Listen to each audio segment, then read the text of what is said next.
Вие правите една огромна грешка всеки ден. Смятате, че безкрайното обмисляне на проблемите е знак за интелект. Че колкото повече анализирате всяка възможна катастрофа, толкова по-подготвени сте. Истината? Това е илюзия, която бавно унищожава психиката ви. Накручването на мисли не ви прави умни. То ви прави слаби, тревожни и неспособни за действие. Добре дошли на мястото, където илюзиите умират. Днес няма да ви утешавам, ще ви дам оръжие. Ще разгледаме 7 навика на стоиците, които изкореняват тревожността и с основи. Това не е философия за слабаци. Това е операционната система на хората, които държат света в ръцете си. Вие сте тук, защото усещате, че има нещо повече. Че можете да бъдете по-силни, отколкото сте в момента. И сте прави. Но само ако сте готови да чуете истината. Напишете в коментарите сега. Колко часа на ден губите в тревоги за неща, които никога не се случват? Бъдете честни. А сега, нека започнем. Живеем в епоха, която е проектирана да ви държи в състояние на постоянна паника. Всяка новина, всяка нотификация, всеки поглед към екрана има една цел – да открадне вниманието ви и да ви инжектира страх. Обществото днес създава мъже, които са реактивни, нестабилни и парализирани от хипотетични сценарии. Мъже, които губят съня си заради конфликти на работа, финансови несигурности или мненията на хора, които дори не уважават. Това е съвременната болест – накручването на ума. Тревожността е лихва, която плащате за дълг, който дори не дължите. Стоицизмът, за разлика от модерната популярна психология, не ви казва да се отпуснете и да чакате Вселената да ви помогне. Той ви дава скалпел, с който да изрежете емоционалния тумор на страха. Това не са древни прашни текстове. Това са тактически инструменти за оцеляване и доминация в днешния хаотичен свят. Ако искате да бъдете скалата, в която се разбиват вълните на кризата, трябва да промените самия начин, по който мозъкът ви обработва информацията. Време е да превключим към елитарното мислене. Първият навик е овладяването на дихотомията на контрола. Това е фундаментът, без който нищо друго няма значение. Повечето мъже прекарват 90% от енергията си в опити да манипулират неща, които са извън техния обсег. Вие се тревожите за икономиката, за мнението на шефа си, за това дали партньорката ви ще остане с вас, за трафика, за миналото. Всичко това е мъртво тегло. Тревожността се ражда точно в тази пропаст. Между желанието ви да контролирате света и факта, че светът не ви принадлежи. Силен мъж не е този, който контролира всичко около себе си. Силен мъж е този, който е напълно наясно къде свършва неговата власт. Вашата власт свършва на границата на вашия ум. Това е елитарното разбиране. Когато осъзнаете, че не можете да контролирате събитията, а само реакцията си към тях, вие спирате да бъдете жертва. Тревожността изчезва, когато спрете да воювате с реалността и започнете да я управлявате отвътре. Нека разгледаме как това изглежда на практика. Представете си, че губите голям клиент или важен проект се проваля. Обикновеният ум изпада в паника. Започва безкраен вътрешен монолог, търсене на виновни, самосъжаление. Това е реакция на слаб човек. Стоическият ум прави рязък разрез. Той задава един единствен въпрос. Мога ли да променя това точно сега? Ако отговорът е не, темата се затваря. Емоцията се спира. Няма смисъл да инвестирате психологически капитал в губеща акция. Вие трябва да тренирате ума си да разпознава границата на контрола в реално време. Всеки път, когато усетите стягане в гърдите или препускане на мисли, кажете си: това мое ли е или е на света? Ако е на света, пуснете го да изгори. Вашата отговорност е само вашата следваща стъпка. Нищо повече. Този безмилостен фокус върху собствените действия е това, което прави хората от най-високо ниво толкова ефективни. Те не пилеят енергия.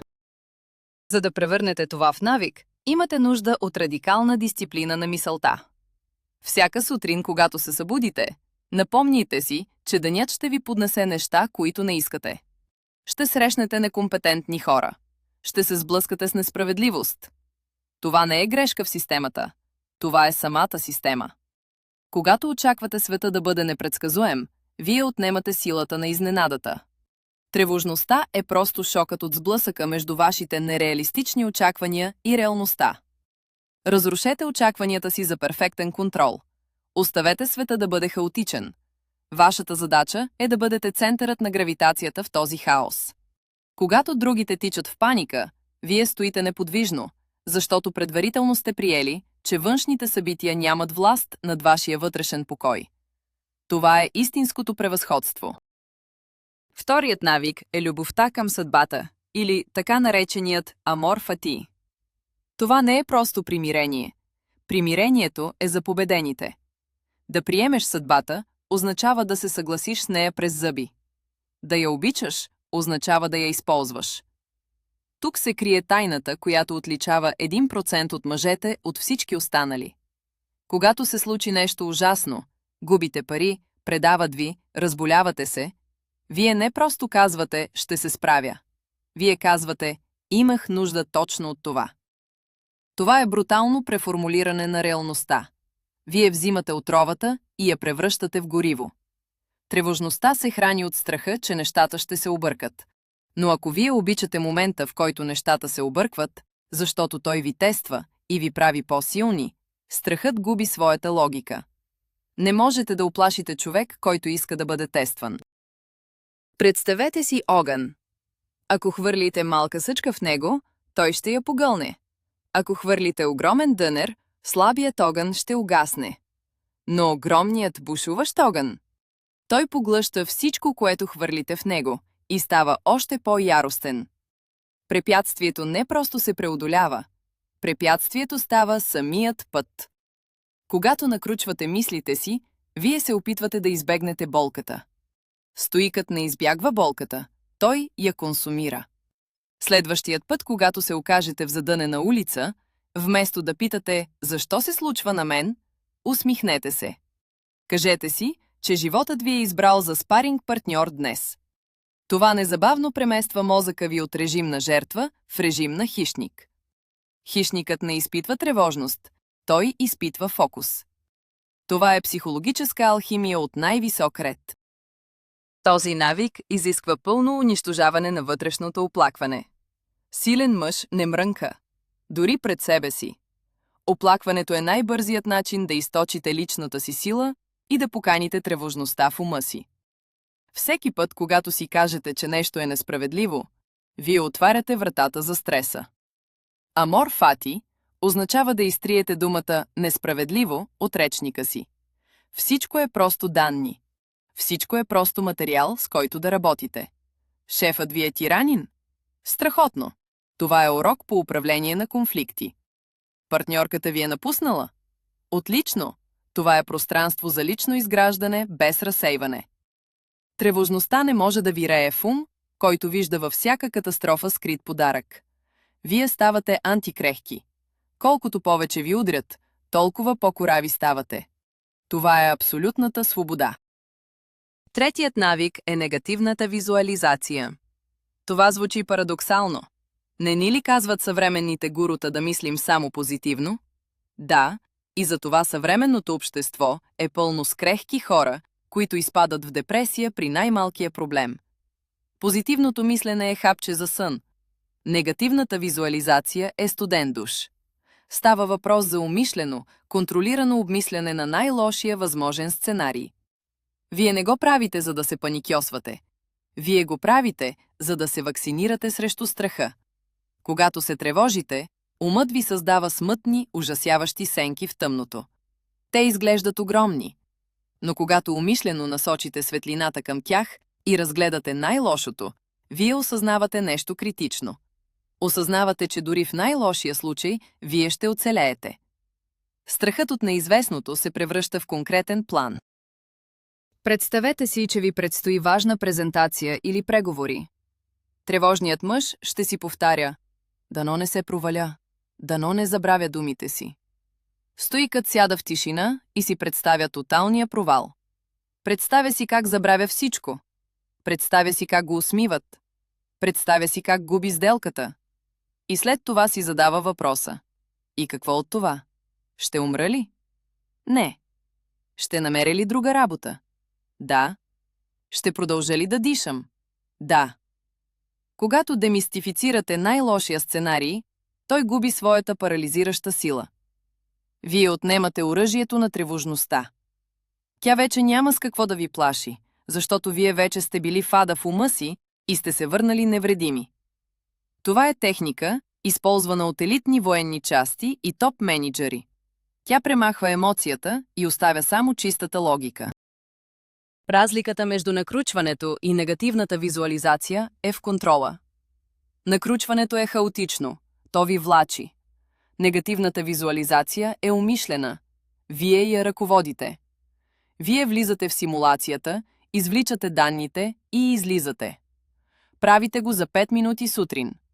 Представете си, че губите всичко, което имате. Когато отворите очи, вие не изпитвате страх. Изпитвате дълбока, мощна благодарност за това, което е тук в момента. Тази благодарност е щит срещу тревожността. Човек, който е готов да загуби всичко, не може да бъде манипулиран чрез страх. Той ходи по земята с лекота, която другите не разбират. Те си мислят, че той има късмет. Те не знаят, че той просто е убил страха си в собствената си глава, дълго преди да излезе на бойното поле. Четвъртият навик е създаването на свещената пауза. Това е изкуството на емоционалното откъсване. Между стимула, който получавате от външния свят, и вашата реакция, има едно малко пространство. В това пространство се крие цялата ви свобода и цялата ви сила. Обикновеният мъж няма такова пространство. Той получава обиден имейл и мигновено изпитва гняв. Той чете лоша новина и мигновено изпитва тревога. Той е биологичен автомат, програмиран да реагира на бутони. Вие не искате да бъдете автомат. Елитният ум тренира способността да удължава тази пауза. Когато се случи нещо критично, вие не реагирате. Вие спирате. Вие наблюдавате емоцията си като външен обект. Казвате си: усещам как тялото ми отделя кортизол. Усещам как умът ми иска да изпадне в паника. И просто гледате. Без да се подчинявате. Тази пауза е разликата между победата и катастрофата. Когато накручвате нещата, вие позволявате на амигдалата, примитивната част на мозъка ви, отговаряща за страха, да превземе контрола над префронталния кортекс, където се намира логиката. Свещената пауза блокира този процес. Тя казва на животното във вас да седне на мястото си. Когато усетите, че тревожността започва да се надига, направете физическо действие, за да създадете паузата. Поемете дълбоко въздух. Задръжте го. Погледнете ръцете си. Върнете се в тялото си. Тревожността е вирус, който атакува софтуера на ума. Паузата е рестартирането на системата. В тази 1 секунда на тишина, вие решавате кой ще води шоуто – вашият страх или вашият интелект.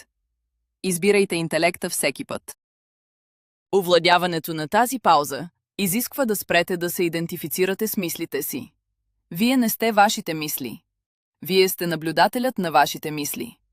Когато в ума ви нахлуе тревожна мисъл, представете си я като влак, който преминава през гара. Вие стоите на перона. Не е нужно да се качвате на всеки влак. Оставете тревожната мисъл да премине.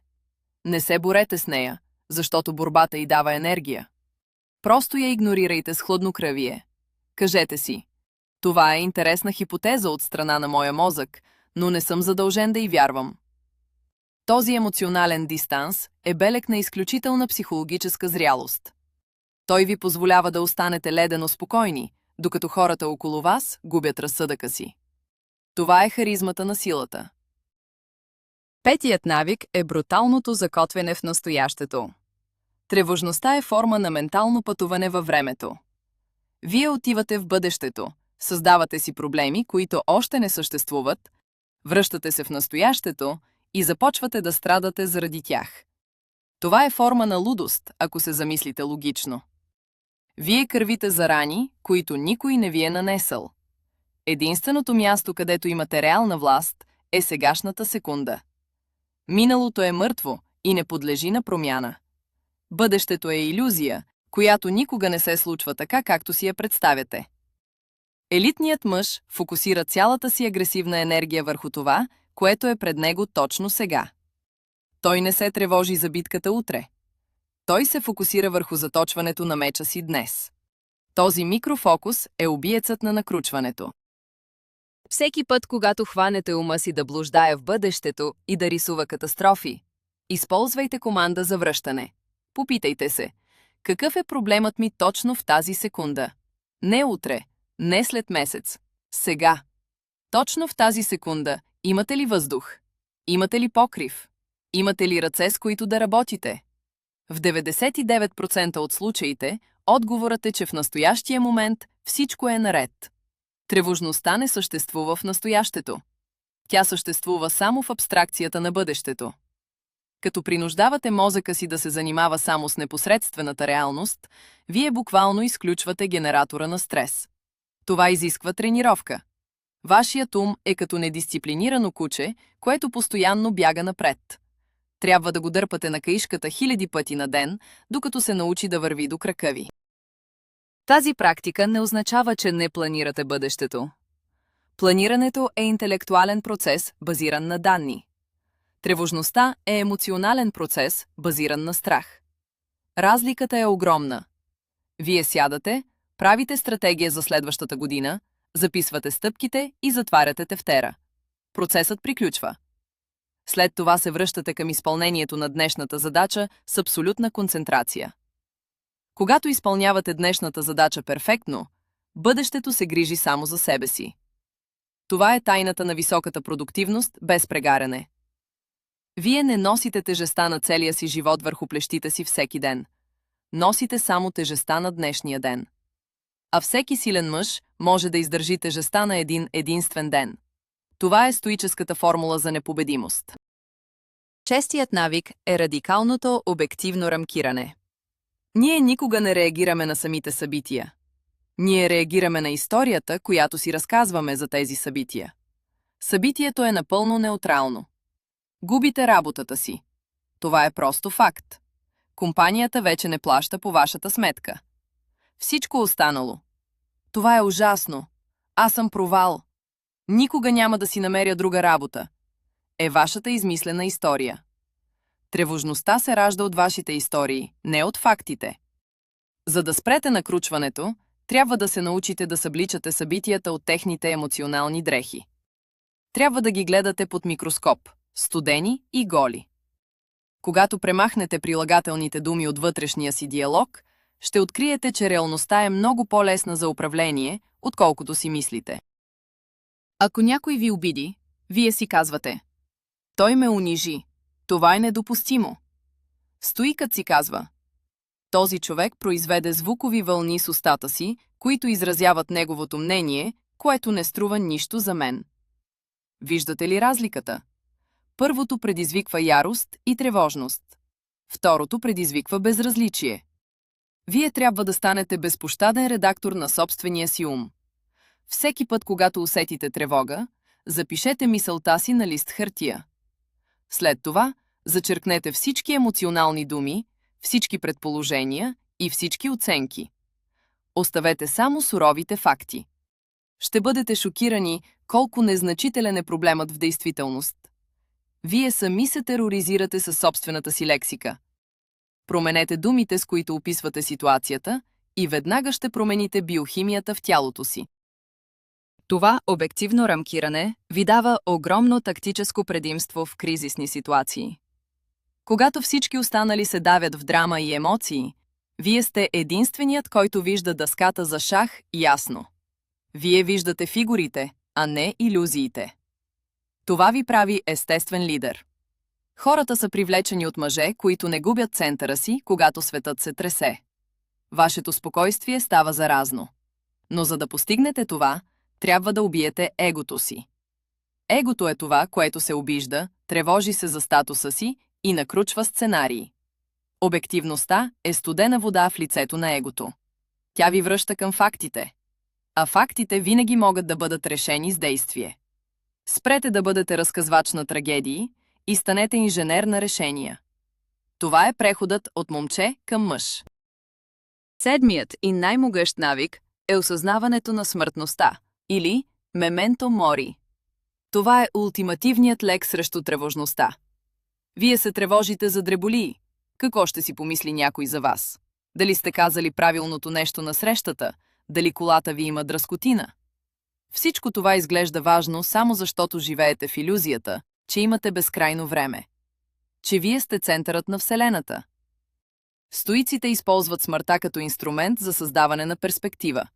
Когато осъзнаете в дълбочина, че времето ви изтича с всяка секунда и че много скоро вие и всички, за които се тревожите, ще бъдете прах, вашите проблеми внезапно стават комично малки. Смъртта е най-великият съветник. Тя безмилостно отрязва всичко маловажно. Представете си, че ви остава само един месец живот. Ще прекарате ли днешната вечер в накручване на мисли за коментар в интернет? Ще се тревожите ли за това дали съседът ви одобряла? Абсурд! Вие ще се фокусирате само върху това, което има истинска дълбока стойност. Вашите принципи, вашите близки, вашето наследство. Мементо мори не е депресираща мисъл. Тя е най-освобождаващата истина на света. Тя ви дава разрешение да спрете да се съобразявате с глупости. Тревожността е лукс за хора, които си мислят, че имат вечността пред себе си. Вие нямате време за тревоги. Имате време само за действия. Носете тази мисъл със себе си всеки ден. Нека тя бъде филтърът, през който преминава всяка ваша грижа. Ако не е важно в лицето на смъртта, не е важно изобщо. Ето я истината, която малцина са готови да приемат. Тревожността не е външна сила, която ви атакува.